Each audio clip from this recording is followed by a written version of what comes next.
Let's create mounting system in an open area.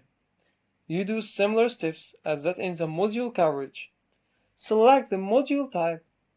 You can add more than one module.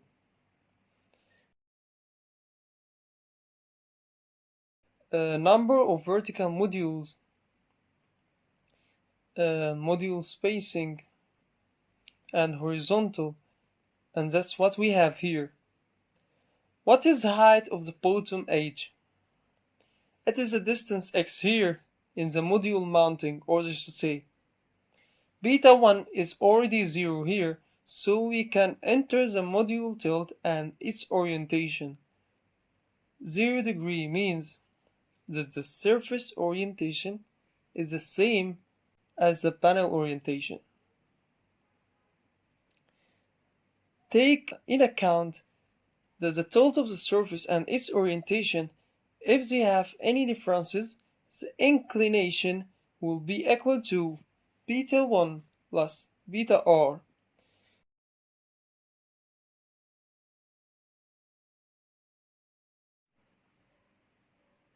If we make this 110 degree, we see the surface is 180 degree and the module is 110 degree, so the difference is 70 degrees.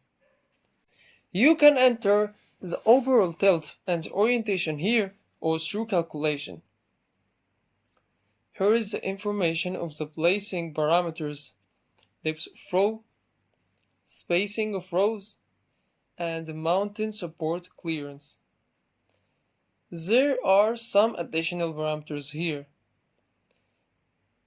The support part distance is the distance between the mounting supports. It should be calculated according to the mechanical stress analysis and the mechanical design. You can enter those three parameters available here, 1, 2, 3, or enter these two parameters, then calculate the optimum distance between rows to minimize self-shading, as we mentioned before. If you intend to make the orientation to east or west, we can select east-west tilt and then click OK. Then, this is the number of modules per row.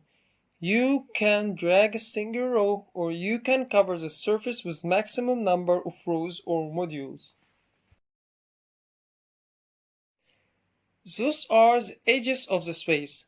Let's say it's 0.5 in all sides.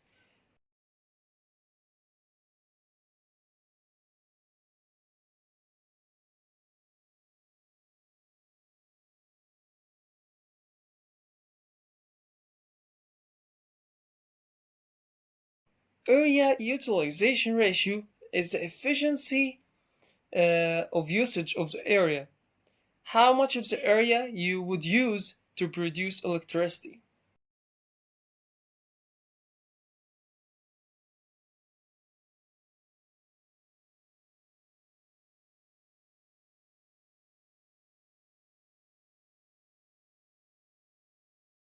You can add different rows of different modules by selecting Create a new assembly system. You can edit the array too with the assembly system.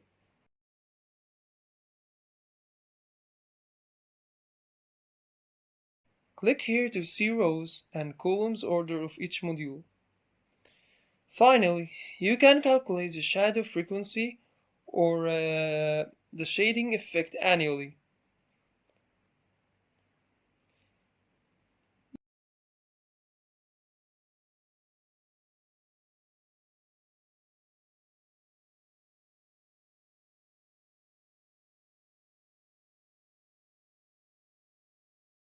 You select the inverter and then select Close and make the cabling process afterwards, as it's only allowed in 3D for module coverage. Lastly, you can make an animation of the sun at different times through the day to see the shading and the solar intensity.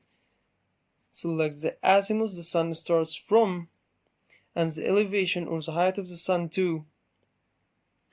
Click Start, select the speed, and watch everything closely.